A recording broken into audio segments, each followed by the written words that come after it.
आप हैं शिक्षा सुधार रोजगार के साथ और मैं हूं नीरज, आप अभ्यर्थी जो सीटेट दिसंबर उत्तीर्ण अभ्यर्थी हैं। रविवार रोज बिहार के 38 जिलों में आपकी बैठक हुई और बैठक के बाद अभ्यर्थियों का दर्द और आक्रोश फूटा है। ऐसे में आज इस वीडियो में हम अभ्यर्थी के दर्द और आक्रोश से आपको रूबरू कराएंगे। हमारा एक भाई, हमारा एक साथी कमलेश कुमार सीटेट उत्तीर्ण होने के बाद भी अब इस दुनिया में नहीं है, आत्महत्या कर ली हमारे साथी ने। ऐसे में पूरे बिहार के 38 जिले में अभ्यर्थियों ने बैठक की और हम आज आपको बैठक में अभ्यर्थियों ने जो वक्तव्य दिए हैं उन वक्तव्यों से रूबरू कराएंगे। आप समझे कि अभ्यर्थियों में कितना दर्द है, कितना आक्रोश है। और आज आपके केस की सुनवाई भी है, देखते हैं सुनवाई में क्या आगे निकल कर आता है। पहले आप अभ्यर्थियों से रूबरू हों, बैठक में क्या क्या बात हुई ये आप देखिए।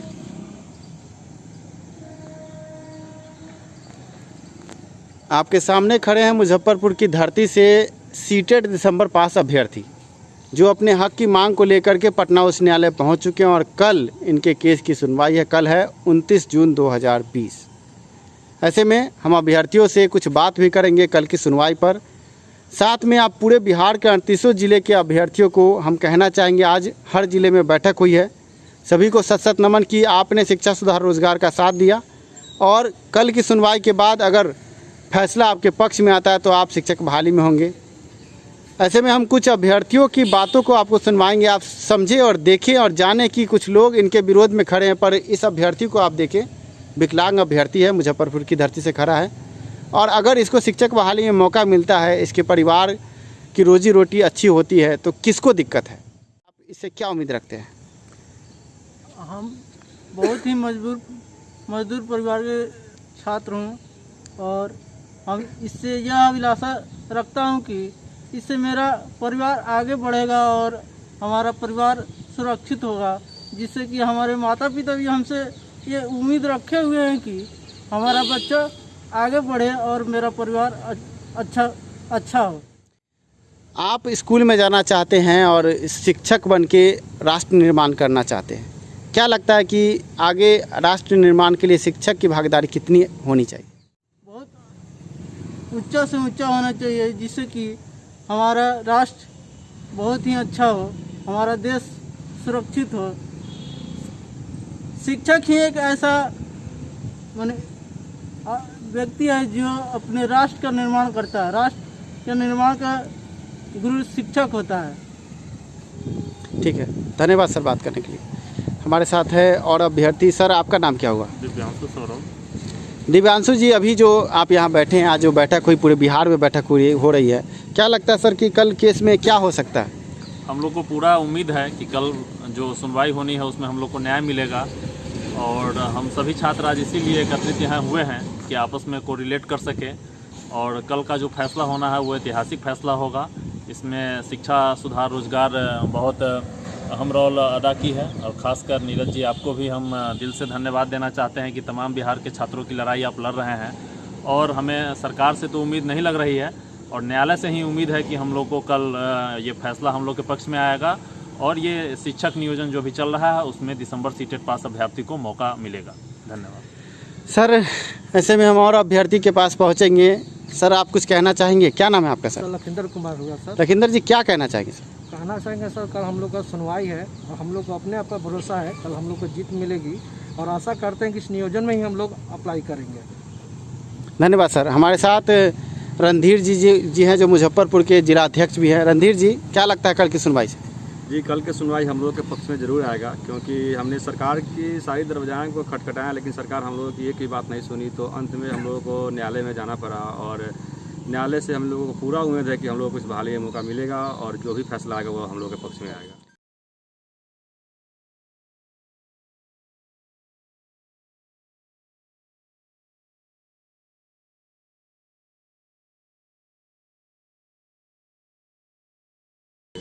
सुमन जी, आप एक यूट्यूबर भी हैं और आपने अभ्यर्थियों को पढ़ाया भी है और अभी जो स्थिति देख रहे हैं कि आप सीटेट दिसंबर पास हो गए हैं, क्या होगा सर?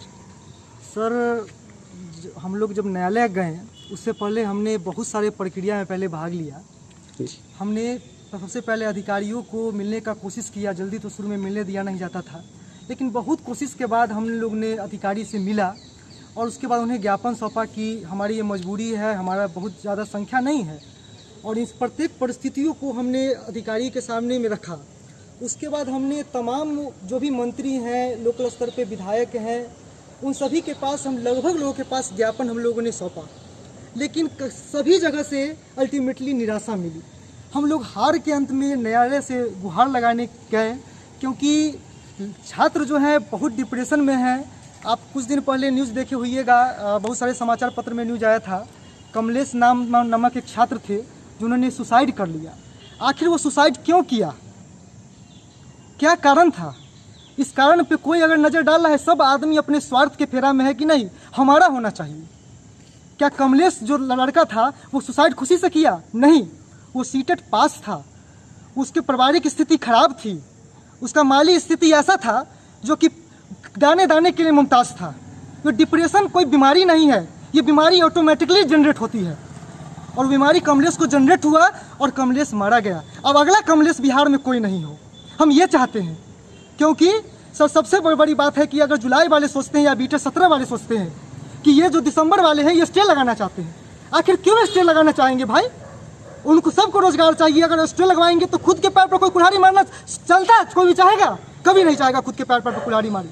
लेकिन लोग कुछ लीडर हैं जो कि बीटे 17 के हैं, जुलाई के हैं, वो पैसा वसूलने के लिए ये काम कर रहे हैं जो कि गलत है। वो लोगों को मिसगाइड कर रहे हैं, और संख्या बहुत ज़्यादा नहीं है सर, और इस चीज़ को समझना चाहिए। और समझना चाहिए कि नंबर ऑफ सीट आप डोमिसाइल के लिए नहीं लड़ रहे हैं। 35,000 स्टूडेंट बाहर से आ रहे हैं, उसके लिए नहीं लड़ रहे हैं। और 5 स्टूडेंट जो स्टूडेंट यहाँ का जो नीडी पर्सन है उसके लिए आप लड़ रहे हैं। नहीं, ये एकदम सरासर अन्याय है, और अन्याय के लिए इसके लिए नीरज, अगर आप ये कर रहे हैं, हम लोग का नेतृत्व कर रहे हैं, तो हम लोग सभी लोग आपका धन्यवाद देना चाहिए। धन्यवाद सर, आपने बहुत बड़ी बात कही। और जो सीटेट पास पहले से हैं या 2017 बिहार टीटी पास अभ्यर्थी हैं, वो अगर सुने होंगे तो उनको भी कुछ सद्बुद्धि मिले इससे।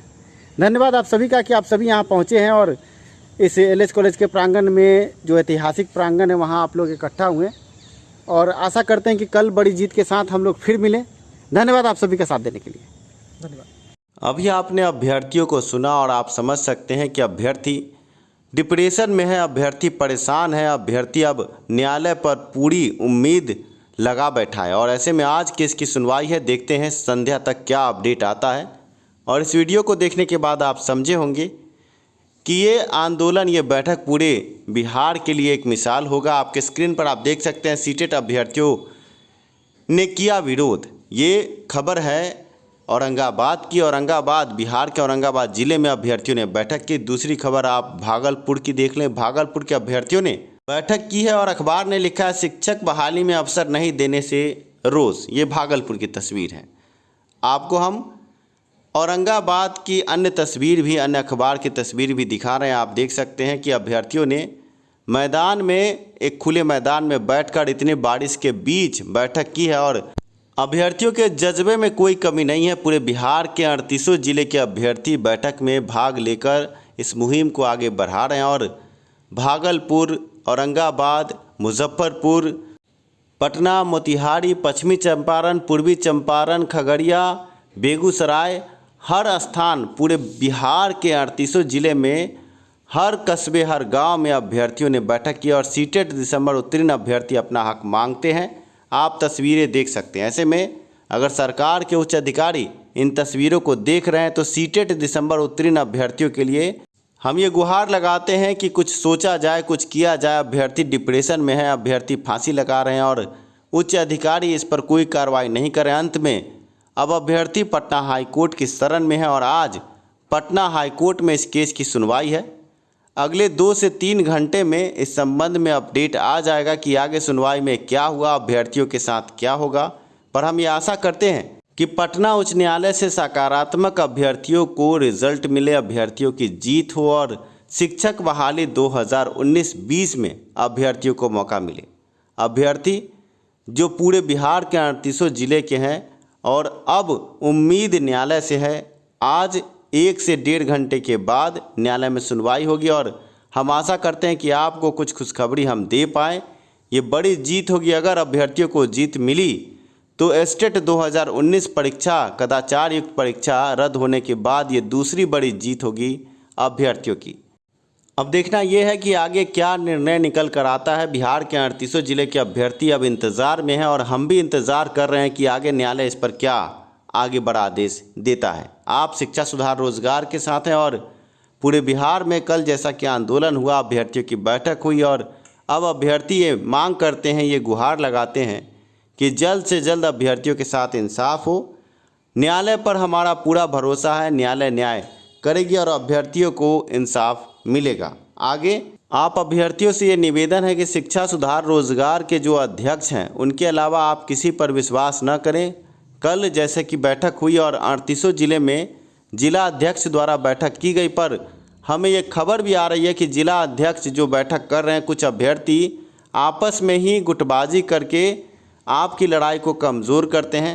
आप अभ्यर्थी जो भी 38 जिले के अभ्यर्थी हैं, हम आपसे ये निवेदन करेंगे कि आपके जो जिला अध्यक्ष हैं उनके ही संपर्क में रहें, उनके अलावा किसी से कोई बातचीत ना करें, क्योंकि कुछ लोग अभ्यर्थियों को बरगलाते हैं, अभ्यर्थियों को गलत रास्ता दिखाते हैं, अभ्यर्थियों को ठगते हैं। ऐसे अभ्यर्थियों से आप सावधान रहें। हमारा मकसद आपको ठगना नहीं, आपको बरगलाना नहीं, आपको गलत रास्ता दिखलाना नहीं। आपका जो मुद्दा है न्यायालय में जा चुका है, पर हम ये देख रहे हैं कि विभिन्न जिलों में आपके जिला अध्यक्ष जो बात कहते हैं आप उसको नहीं सुनते और किसी अन्य व्यक्ति की बात आप सुनते हैं जो कि गलत है। जिला अध्यक्ष आपके जो हैं वो आपको सही रास्ता दिखाते हैं, सच दिखाते हैं, क्योंकि वो हमसे जुड़े हैं और हम जो बात उन्हें कहते हैं वो आगे पहुंचाते हैं। पर हम देख रहे हैं कि अब केस के नाम पर और अन्य नाम पर गुटबाजी शुरू हो गई है और विभिन्न जिलों से एक खबर भी आ रही है कि जिला अध्यक्ष की बात नहीं मानकर कुछ ऐसे अभ्यर्थी हैं जो अभ्यर्थियों में फूट डालकर इस लड़ाई को कमज़ोर करना चाहते हैं। तो आप अभ्यर्थियों से ये निवेदन है कि अपने जिला अध्यक्ष की बात को सुने समझें, क्योंकि हम जो बात कहते हैं वो जिला अध्यक्ष के द्वारा ही आप तक पहुंचता है। और अगर आप जिला अध्यक्ष के अलावा किसी अन्य अभ्यर्थी के चक्कर में पड़ते हैं तो अभ्यर्थी आपको चक्कर पर चक्कर खिलाकर गिरा देगा, क्योंकि इतने दिनों से ये लड़ाई चल रही है, पहले से क्यों नहीं कोई आगे आया। और अब जब लड़ाई अंत होने को है और अब मामला हाईकोर्ट में है, सुनवाई होने वाली है, तो आप अभ्यर्थियों को भी ये सोचना चाहिए कि जिला अध्यक्ष आपके जो हैं स्क्रीन पर जिला अध्यक्षों के नाम और नंबर है, आप इनसे संपर्क कर सकते हैं। अगर आपके ज़िला में जिला अध्यक्ष आपको नज़र नहीं आ रहा है तो आगे हम आपके लिए कोर कमेटी के कुछ सदस्य हैं, उनके नंबर उपलब्ध कराएंगे, पर किसी के चक्कर में नहीं पड़े। आपके जिला अध्यक्ष सक्षम हैं आपको एकजुट रखने के लिए। आगे अब आपके स्क्रीन पर आप देख सकते हैं कि कोर कमेटी के जो एक्टिव मेंबर हैं, जो सक्रिय सदस्य हैं, उनके नंबर और नाम आप देख सकते हैं, इनसे आप बात कर सकते हैं। ये भी आपको सही रास्ता दिखाएंगे, सच से रूबरू कराएंगे। हमारा मकसद आपको बस हक दिलाना है, सरकार तक आपकी बात पहुंचाना है, न कि अभ्यर्थियों से ठगी करना। और ऐसे में आप अभ्यर्थी को अपने जिला अध्यक्ष के संपर्क में रहना चाहिए, क्योंकि शिक्षा सुधार रोजगार जो बड़ा बैनर है वो कोई भी ऐसा काम नहीं करेगा कि अभ्यर्थी आर्थिक रूप से और शारीरिक रूप से पीड़ित हो। हमें किसी को ठगना नहीं है, किसी को गलत रास्ता नहीं दिखाना है। इसलिए आप अभ्यर्थी अपने जिला अध्यक्ष के संपर्क में रहे, कोई भी जानकारी जिला अध्यक्ष आपको सही देगा और सच से रूबरू कराएगा। कुछ जिलों से हमें ये खबर आई कि विभिन्न तरह के संगठन और गुट बनने को तैयार है, पर हम आपसे ये पूछना चाहेंगे कि इतने दिनों से ये लोग सोए थे क्या? जब सरकार, शिक्षा विभाग और न्यायालय तक बात पहुंचानी थी तो ये कहीं थे नहीं, पर अब जब न्यायालय में बात है, सुनवाई होने वाली है, तो आप अभ्यर्थियों से हम ये कहना चाहेंगे कि किसी के बहकावे में ना आए, गलत रास्ता ना पकड़ें, कोर्ट की सुनवाई का इंतज़ार करें, कोर्ट के फैसले का इंतज़ार करें।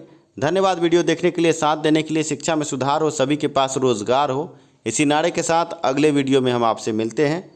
आप सभी सतर्क रहें, सुरक्षित रहें, किसी के बहकावे में ना आए और जिला अध्यक्ष के संपर्क में रहें। धन्यवाद।